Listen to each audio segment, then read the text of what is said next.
today we are going to be talking about a project that I've been doing. Now, I always find that when I get to a certain point and I can't go any further because either I don't know how to or I've diminished the materials that I've been using for the main process of it, and I find that just sitting down, either staring at it or talking about it aloud really does help. But also sometimes taking a bit of time out, like if I hide this away for a week or two or a few months or even some years and eventually come back to it, it actually re-flicks a switch and gets... Sorry, camera died. Anyway, what was I saying? Basically, you can go and leave an artwork for a couple of days, a week, a month, a year, come back to it, and then something will switch into your head and you'll be able to continue that project. This one I've only left for a few days, but I still need to tweak some things into my head and actually show you what is going on. The start of the project started off with this drawing. Now this one I did, I think, back in my old house actually. There's no date on it, which is, you know, amateur hour, but it's just a simple house plant drawn in watercolour, and I love the funkiness of the colours that I've used. It's just so punky and disco-y that I love the idea of drawing something that's technically green and quite boring in colour with compared to a lot of other plants, and just go, no, I'm not going to use those colours, I'm just going to go for a completely different colour and just go bright and beautiful. So how I started out, I have a lot of spare paper that I use and reuse until I can't use it anymore and I use it for collage. Even then it's at its end of its life. I grabbed one of those pieces of paper that had a bit of mismatchy printmaking ink left on it and decided to just draw on top of it in oil pastel. I don't know why I went straight for oil pastel. I think it was more of a gut instinct. Sometimes I generally know which materials to go for just because through experience of being able to, well, not necessarily guess which material will be best for this project, but also to know what kind of I want out of the project. I wanted the drawing that I had to be as bright and luminous as possible and have that contrast between the white. But I also thought about having a black background as well. So I went for this. So this is, I've already framed this, so if you see any work that has been framed throughout this video, it's because I've decided it's an actual artwork and not just experimentation. Yes, it might not be the end of the project and the final piece for this project, but it is a piece that I'm very happy to sell on because I think it's that good. So here we go.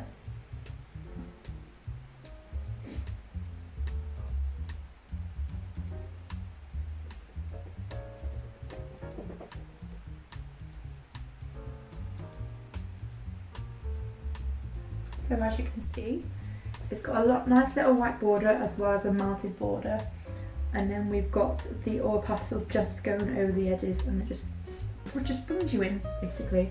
I really enjoyed this because it made me realise that even though the oil pastel fades a little bit on the back marks of it all, it made me realise that I'm going to have to layer in this project to make sure I don't lose that really lovely bright colour of red, of orange, or yellow. So that brought me on to the next one, and I thought, you know what, why don't I just do a white background? I can't see why I want to do it in any other, you know, make it too difficult in terms of textures on all those lovely little bits. So I did another piece, and this is that. And even though the colours are there, I don't think it's doing anything for me. It's just basically a bigger version of that one.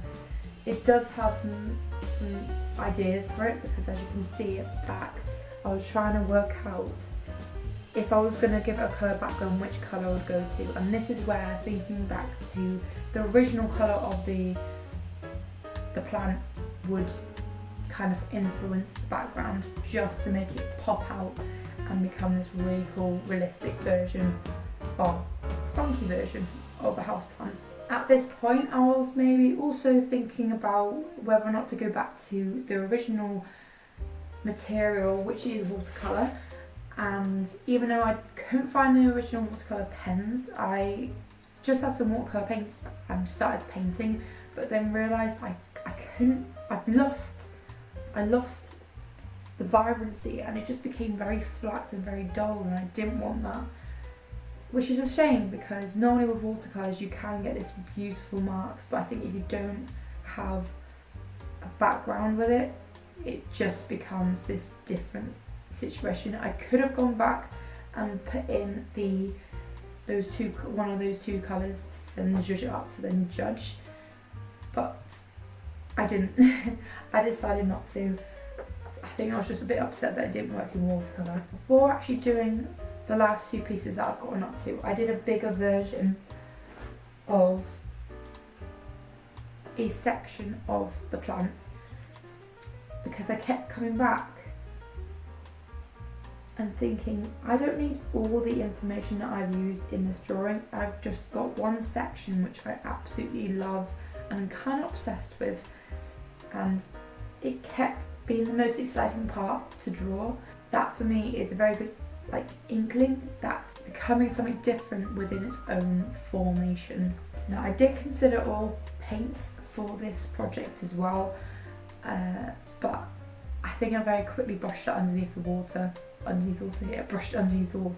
because I've used oil paints for so long and I wanted to actually justify using a different material, because you can get caught up with using the same material, and I feel like if at doubt, you try all these experimentations. If it really doesn't work, you can go back to it, but I didn't want to just be like, oh, it's going to work best in this.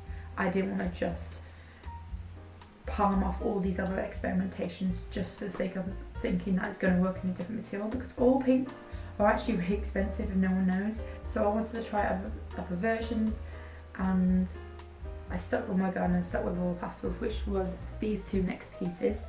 So I did the bigger version where you zoomed in, and I tried the green background, and it came to this.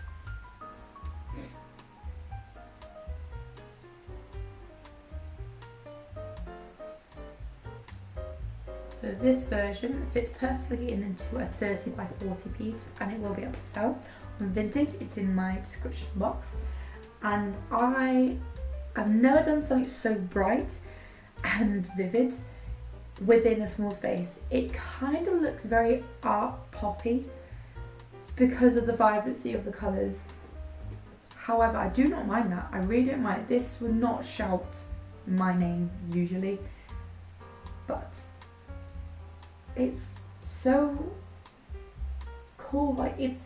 It has the kind of colour complexity of a child's drawing, which it sounds a bit worse than it is, but actually it's got this lovely curiosity of freedom where I'm just literally drawing onto the paper to fill in the gaps. I'm not worrying about going over the lines, and it has such a nice little story to it. And I really enjoyed that freedom. I really enjoyed the fact that I don't have to worry about being perfect, because I've got little bits that I haven't coloured in, and they make this so much better not being a complete piece. And it actually started to open the branch of maybe printmaking, like screen printmaking would actually work within this genre. It would take a while, because I don't actually have a screen printing press that I've been able to use just yet. That's to be continued, I don't know. So the way around it, I would have to manually produce several different versions of the layers, wait for them to dry, and then do the next version, and then just constantly do that, which does take a lot more time and patience, especially if it goes wrong. If it doesn't work, it doesn't work, but it does require a lot of prepping, and if this is something that I still want to do within a few days or even a few weeks, then it's something I am open to. So yeah, this is the green version of the section area. Now I did want to frame this one so then I can just sell it on to someone who would love it, but it's slightly too small for that picture frame. But this is the blue version. Just having that frame does it so much justice, but still it stands so nicely by itself. That blue just sings out, and it could be a case that it's a triptych or diptych where it's like more than one piece, you buy it as a set. And because I've got a few artworks actually like that, I think they're in the loft. I actually need to get them down to take them in the new beautiful picture frames I've got in the background. This really does work, and I think it works more with this colour than the green, because the blue will naturally, because there's more blue, blue is basically a cool colour, so it makes all these lovely details come in, whereas the green's a little bit warmer, but it reacts really nicely with the yellow and still gives you a bit more like a curiosity. But do I need to go in a bit more? Saying that, I will try and do it the opposite way just to see how it is and go from there. But these are the last two pieces that I've actually done within this project, and I'm so proud of myself for getting this far, because normally when it comes to colour I don't do it. I find it extremely difficult to work with. I'm very temperamental, and before I even get started I'm like, oh, I'm not doing it, I don't want to do it, you can't make me. You can't make me. But it's a case of trying to figure out what the hell to do now. I've just had a thought as well with this piece. I might just colour in the background, because why not? I've got nothing to lose. And then, well, that would answer the situation for this one. So if I go for a green background, I know this is slightly smaller than this piece, but still relative. And it's like a brother more than a twin. Comparing all the drawings that I've done from the original, they're all siblings, they're not twins. And I find that quite freeing, because it becomes very much looser and more representative and compressed into this form. But just looking over all those drawings, printmaking is in my head, so I think that is a process I want to go forward for. I will obviously take some time with it, because the amount of time that process takes is a lot, and there is a lot of wastage. It's more of making sure I prep it enough, and sustainability wise I do want to make sure that's a height of my projects, because you don't want to waste materials, because materials are very expensive, and you don't want to waste your time, because if you're part-time like me, where you've got a full-time job, it's hard to balance them two out, and you want to make sure every single moment you spend on your art is precious and used wisely, and especially when, like I said, you haven't got much time, because generally when it comes to making the art, I tend to do it in bulk. I have a few hours at most each week, that's like maximum. Sometimes I can go a few weeks without making any artwork. It's more about art research or art gallery research, or just sitting down and talking to you guys, because it can be something that you can't do every day, unfortunately, and that would be something I would be looking forward to when I do eventually become a full-time artist, which you can help with. Anyway, I hope this has made some sort of sense and you've enjoyed me talking through it. If you have any ideas or any questions, please leave in the comment section below. If the two artworks that you see in the picture frames interest you, they are actually on my Vinted account. So this is going up on Wednesday and I put them up on the Tuesday.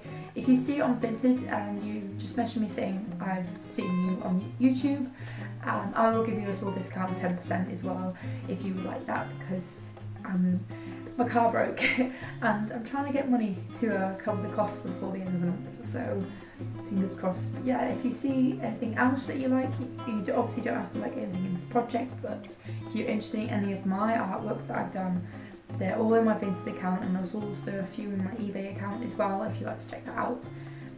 Again, thank you so much if you do. I really do appreciate every single piece of artwork that I sell, and I give everyone a little bit of a business card and a thank you note at the back of it, because it means a lot. Honestly, it means a lot.